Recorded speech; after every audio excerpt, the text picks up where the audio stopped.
we all today.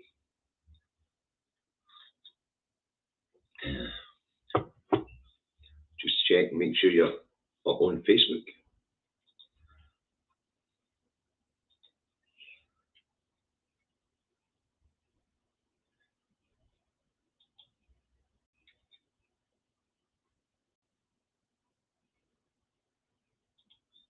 Just check and make sure you're up on Facebook. Get your comments up.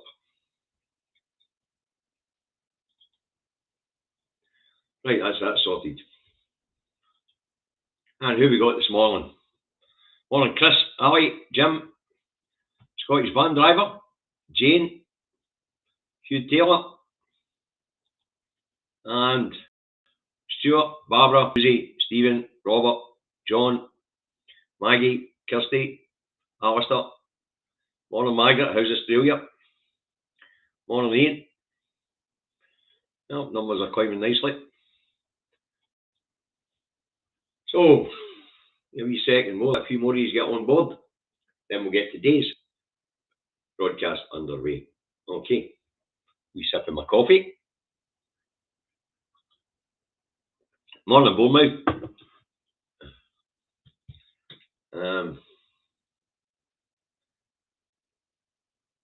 So that's us up to the 100 mark, so let's get this broadcast underway. It's Indy Truck Davy out the truck, not home, in his office in Salisbury, North Lanarkshire, where it is overcast, drizzly, still reasonably warm at 13 degrees. So that's the weather forecast for Salisbury, North Lanarkshire. You want to know what the weather's like where you are? Look out your own bloody window. Alright, this is the news review for the 21st of the 9th, 2022, better known to you and me as yesterday. Alright, Wednesday started with two teams in the rags, King Chuck back at Balmoral and Trussnomics. So the new head of state is back at Balmoral for 7 days of reflection and private grief. The image building for King Chuck is underway. The serfs have to learn to revere King Chuck, their rightful master. So image building's underway for King Chuck. It's a time to whitewash the fact that he's a liar and that he's an adulterer. And there's every chance he's got an illegitimate child in Australia as well at this point in time. So Chuck's image is going to be cleaned up, and that's what's underway. So 7 days of reflection and private grief is the start of the image building for King Chuck. Okay. Now the prospects for Chuck's reign don't look good. The serfs are starting to stud down that road. You know, times are hard, and that brings us on to Trussnomics. And that's what they're calling them, Trussnomics. But it's nothing new. It's the same philosophy followed by Thatcher and Reagan, and I think it was Friedman's economic policy, I think it was, that Reagan and Thatcher followed, and Truss is following the same line, all right. But this time, the transfer of wealth is a wee bit more blatant. In the Maggie days, they could sell off their and transfer public assets, transfer of wealth, and they could hide it as an efficiency drive, better, more efficient services, and provided at a lesser cost to the public. That's how Reagan and Thatcher sold it to the public back in the day. But after 40 odd years of this crap, we know that the services that were privatised don't function any better. And guess what? The transfer of wealth this time is from us to these privatised utilities so that they can keep serving us. These are utilities that we used to own. Now we're giving them vast amounts of money to survive. Wouldn't it have happened if it stayed in the public sector? So, Trussnomics is just another big transfer of wealth, folks. We'll get a wee bit more of that as we get down the report. Right, moving on. Wednesday, the Scottish Government issued Scottish Health advisors on Scottish Health advice and alcohol problems guidance on alcohol and its links to cancer. The guidance went to health and social care workers to warn them of the links of alcohol and cancer. The report says that in 2015, 6.5% of deaths in Scotland were linked to alcohol. Of that 6.5% of deaths, 28% had cancer, apparently. So there's guidance went out to health and social care workers to warn them about this. All right. Now, the mind boggles. Surely health and social care workers are well aware of this. After all, they are in the health and social care business. They're the people that are treating those who drink and have cancer. Surely they're aware of this stuff. Now, I've got no idea why this guidance was issued to health and social care workers. Why wasn't it the guidance issued generally? Well, but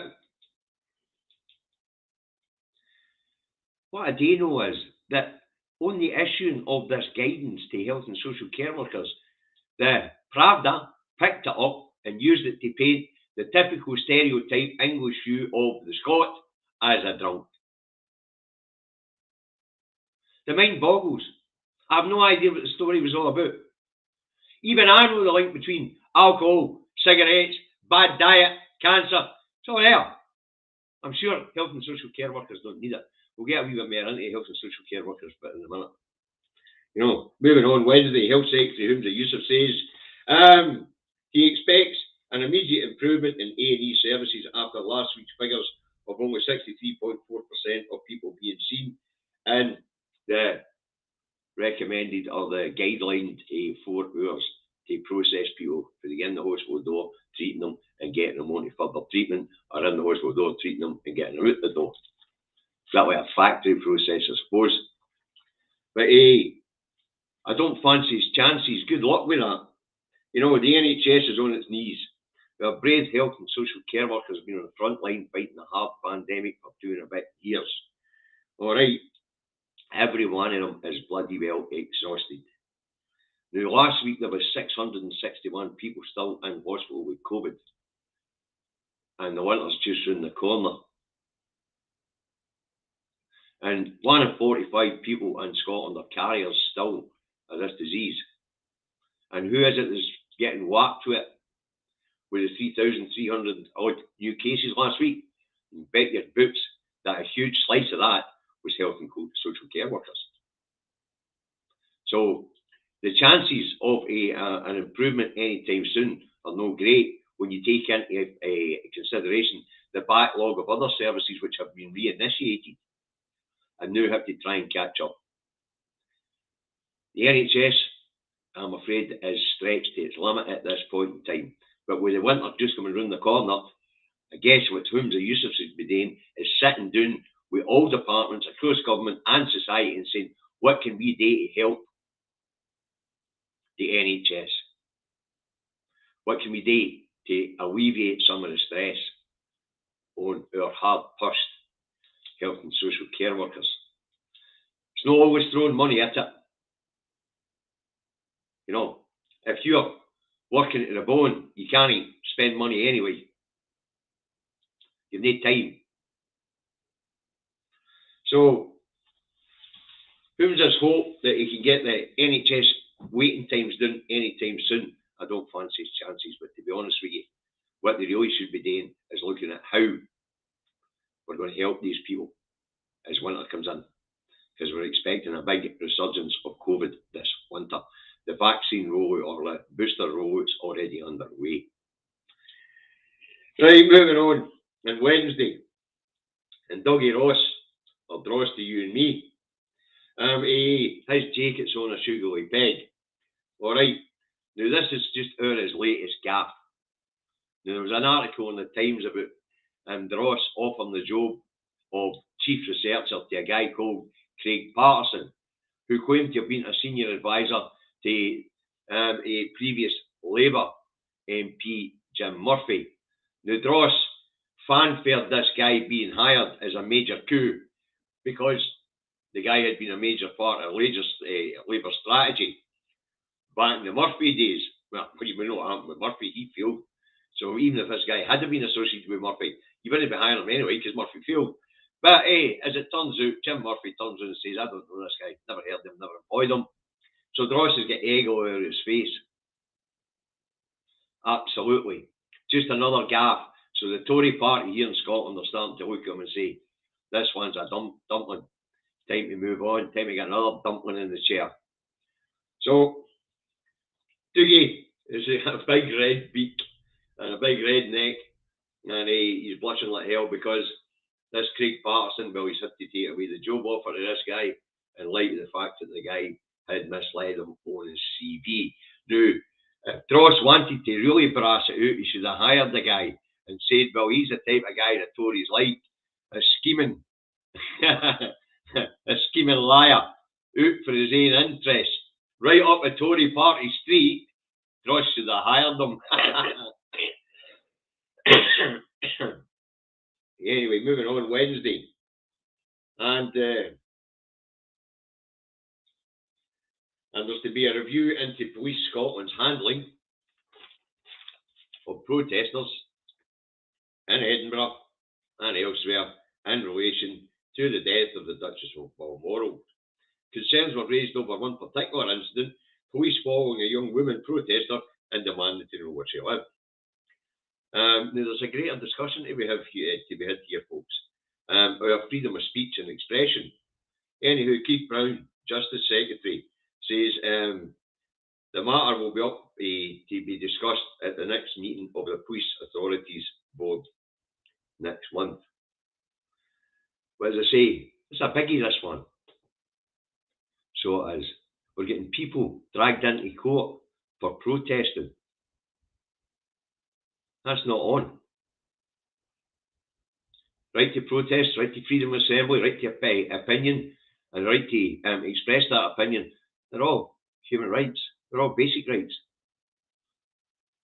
If I want to stand in the corner and say, not my king, that's my right. If I want to boo Andy and say he's a disgrace, that's my right. I'm expressing an opinion.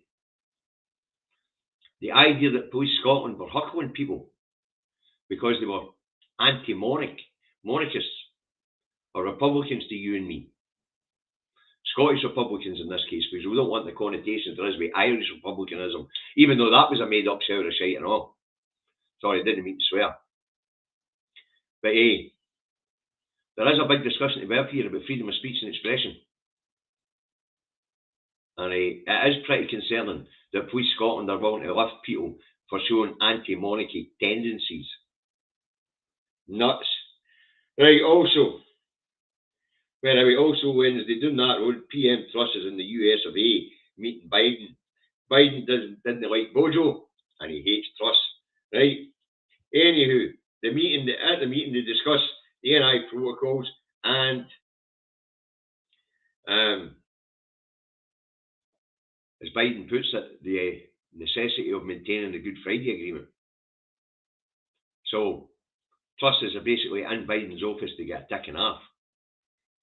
Well, the NI protocols and the Good Friday Agreement. Will it make any difference? I'm not quite sure. Trade war coming. Business is up and running again.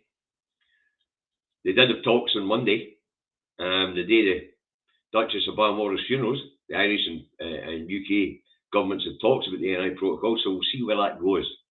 But this time it's still not looking good, and Biden's no best chuffed. And as we know, a UK-US trade deal is nowhere near on the horizon. Truss has had to admit that herself. So we'll get 55 million Muppets in England looking stupid because they voted out because they thought there was a trade deal with 330 million across the pond. Not that that made any sense. There's only a 14-mile stretch from Dover to, or 22-mile stretch from Dover to Calais, and there's a 3,000-mile stretch from Southampton to New York or something like that. Well, America anyway. Not quite sure the distance, so we'll stick at that. Didn't make any bloody sense. Anyway, Liz Truss gets a tick and a half. Anyway, after getting a tick and a half with Biden, Truss trots along to the United Nations, or was it before that? Anyway, Truss trots along to the United Nations to tell them all of Britain's priorities going forward at a meeting of the General Assembly. And the meeting of the General Assembly were like, who the hell's she and where's Britain? Oh, that tiny wee rock in the middle of the sea off the coast of Europe. looking perplexed. Why is this woman telling us what Britain's priorities are? As if we give a fuck. Sorry, pardon my French. She's telling the United Nations, 192 countries, what her priorities are. They're all going, aye, right, so what? Who cares? Move along. Thanks for coming. Bye now.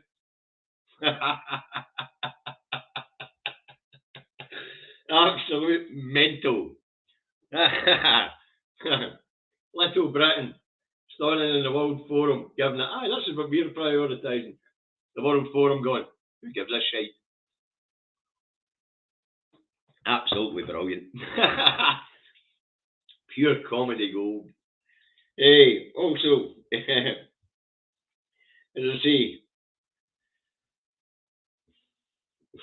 the General Assembly, blank eyes, who the hell is this? Oh, Little Britain. What's Little Britain going to say for itself?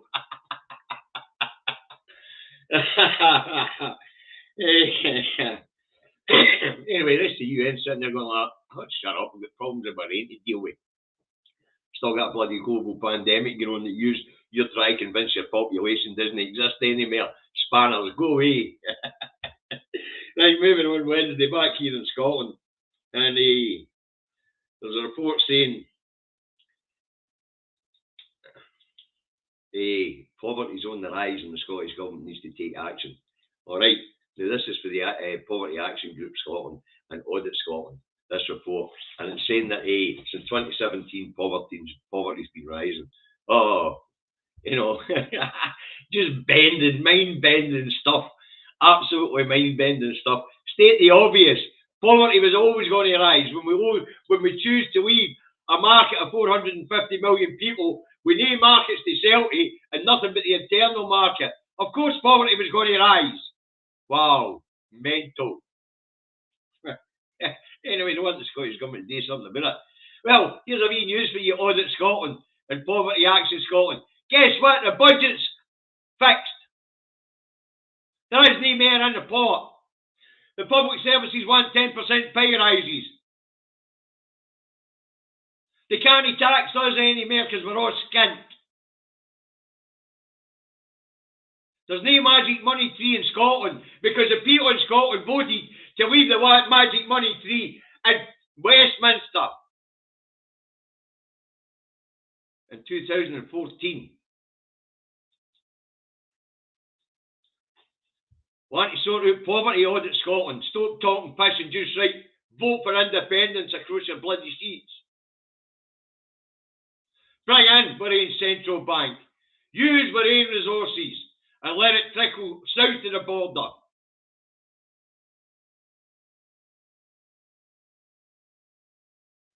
I'm fed up with it. 1 in 4 children in poverty, apparently. And we're already mitigating like hell. No bedroom tax. £20 uplift with a child benefit. We can't do much more without full fiscal levers and control of our resources and our economy. So Audit Scotland, Poverty Action Scotland, you're just pissing in the wind. Unless all these organisations and institutions come out and say, independence is the way to sort this, kids. Then there's not much we can do about it. Because the wealth, our vast wealth, is still held in Westminster, thanks to Scotland's people being as stupid as the English people were in 2016. They voted out. We should have voted out to remain in, and we wouldn't be in this bloody mess. So Poverty, Audit Scotland and the Action Group Poverty Scotland wants the Scottish Government to do more about poverty. There's nothing in any of these reports that tells them where they're going to find the bloody money without the full fiscal powers of independence. No doubt the cuckoos in the nest are going to go at this report today and demand that the Scottish Government do more. That's the same cuckoos in the nest who bow and scrape to an imperial master in London who is turning the taps off here in Scotland when it comes to money. Anyway, So,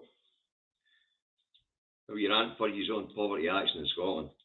Right, moving on. Wednesday, and Putin's flipped his lid. He's threatening nuclear Armageddon and has summoned another 300,000 troops to throw at the Ukraine. All right. All this comes a couple of days after his nutty idea of holding referendums to cede to Russia the held occupied territories. Not as if anybody's going to recognise the result of these referendums when people are going to the ballot box with a bullet to their head. Mental. So now he's really flipped his lid and he's threatening to blow us all away. That's nice of him, isn't it? I've got a funny feeling that Putin won't be around much longer. So I have. But as I say, Putin, I've got a funny feeling some general is going to pop him. Or a wee injection or something like that. Maybe something in his tea. That's normally how it's done in these circumstances. Right, moving on. Wednesday, the Education Secretary doing that road, Kip Malthouse. He lines out how they're going to help education facilities with their tricky bills. You know. And no doubt there'll be consequentials. Either that or they maybe just you're on a UK-wide scheme for schools. But that would be impinging on devolved powers. But even if it comes through consequentials, it's going to have to be spent on school electricity bills and gas bills for heating them. And it's just another massive transfer of wealth from us to the private sector rather than have a government who regulates and caps. So, Kip Malthouse lays out what they're going to do to help subsidise schools in England. We'll see how it goes when we find out what the consequences are for Scotland. But whatever they are, it's going to have to be spent on gas and electricity, heat, education facilities. Simple as that. And finally, for Wednesday, small and medium enterprises are saying they will go bust without government aid over the energy crisis. The BBC interview a wee lassie in a cafe in Cardiff who says her business would wonder if the government didn't step in the way they have. So people are being grateful for having a huge transfer of their money into somebody else's hands. They're just paying a wee bit later down the line through general taxation. Nuts. We're being robbed and people are grateful for it. But I feel sorry for that wee lassie in that wee cafe down the road in Wales because she's going to go bust anyway. Because wee Mrs. McGumpher and her pal Aggie will not be dropping in for a cup of coffee and a bit of toast or a wee bit of breakfast because they're skin. And if you've no disposable income, you're no down to the cafe with your wee pal Aggie for a cup of coffee in the afternoon. No, you're no. So there you have it. So a lot of these cafes and restaurants will go belly up anyway, no matter what aid they get to the government. When people don't have disposable income, you can't spend. Right. In fact, somebody sent me a video. I've been banging on about this for a while. On my timeline, there's a video where they give money to the people and money to the billionaire. They go and see what the people have done with it. They've spent into the economy. It's said further spent into the economy. Treasury takes taxes each transaction. Money into Treasury to build schools and hospitals and roads. They go back and ask a billionaire what he did with his £20,000 tax cut, and they went, "Oh, I forgot about that." Still the check in his inside pocket. They said, "What are you going to do with it to spend in the economy?" He said, "Nothing. I'll just send it to the Cayman Islands with the rest of my money." Crank video, it's on my timeline. I can't mind who sent it to me, but go and have a look. It's just the wee Mrs. McGumpher laid out in video for you, alright? Oh, aye, that's a good point, since there is a lot of protests in Russia right now. It looks like Putin's done. You know, would anybody actually press the button? Would they? Would anybody take his order to press the button? Doubt it. You know. I see we've got a troll one trying to antagonise us a wee bit. We're just going to ignore him. Right, that's what I've got for you so far this morning. Let's have a look and see what the paper's going to say. Right, what we got? The paper's this on Scotland's papers, Putin's nuclear threat and Truss's tax gamble.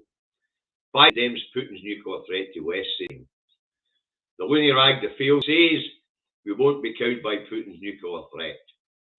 The Scotsman has warning tax cuts will push debt too high as business support unveiled, and desperate Putin's nuclear saber rattling condemned.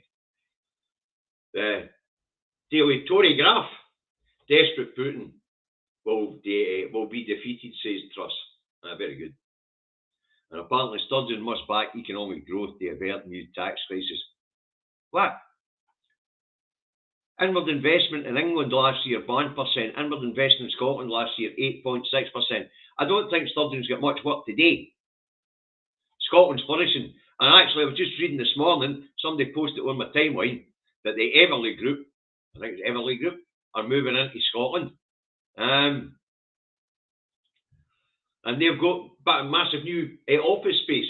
It's an asset management company. And they've bought massive new office space in, I think it's Friedrich Street in Glasgow. There you go. So more banking services moving from London to Glasgow. Right, what else we got? We don't do the sun. The Metro has Russia's seas red at Vlad. So that's a protest in Russia. Protesters out sent Putin to the trenches as more than 1,300 people held in protests. Russia and NATO have tried to wage war on the cheap. Now we're heading for total war. And that's by Patrick Cockburn, and that's in the Eye. Warning over Truss's gamble on tax cuts is the main headline. And it is a gamble. The idea that she's going to put more money in the top people's pockets. That reminds me, the IFS yesterday, I should have that doing actually, the IFS yesterday, have had a look at Trussnomics. And those in the top income are going to get about £150 a month out of Truss's tax cuts. Those in the very lowest incomes will get 67 pence a month out of Truss's tax cuts. A month. Wow. So it is a gamble, and it ain't going to work.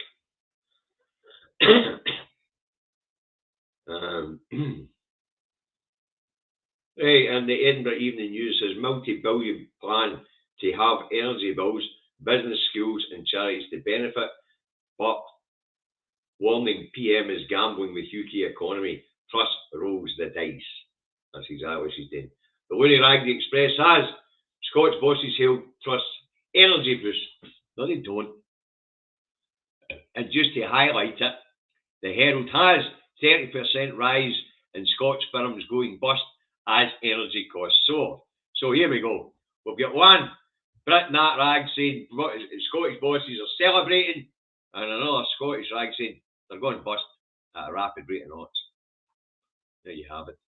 And the National has record support for Indie Scotland.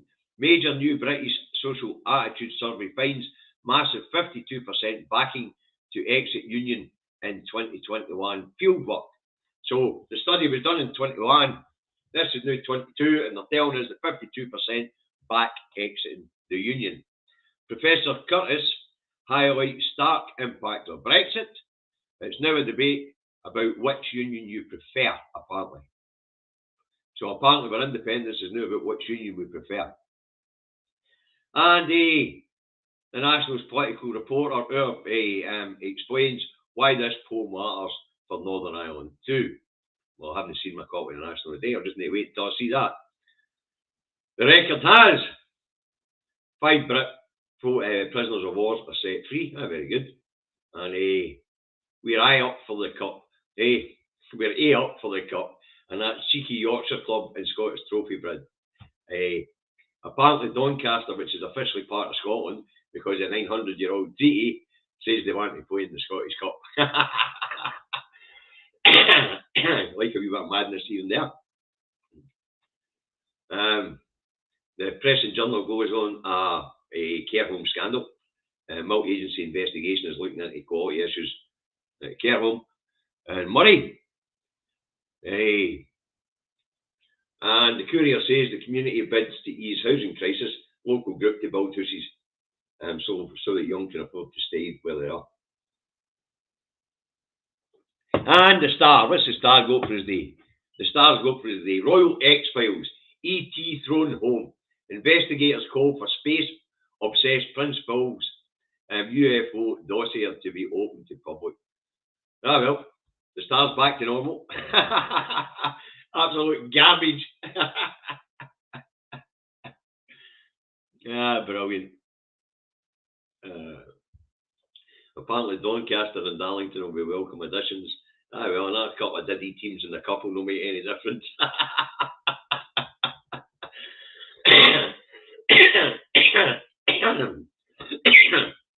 Yeah, that's what I've got for you today, folks. I hope you found it entertaining. I hope you found it informative. And I hope you enjoyed the delivery and found it entertaining. Okay. I know John's changed his name to Tony. I know that, but we're going to ignore him. You know, his birthday's there, no mercy. So that's what I've got for you today, folks. Now remember, folks, there is a campaign going on. The British Broadcasting Corporation have been in full swing for years now, demonising. I've just noticed up the British pound's fucking no doing well.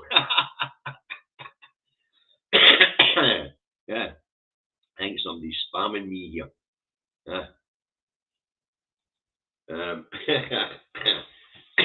Anyway, there's a campaign underway. Oh, hi Jenny, you on the stream this morning. Nice to see you there, Jenny. Anyway, that's what I've got for you. I hope you found it entertaining. I hope you found it informative. Campaign underway. Eyes on the prize.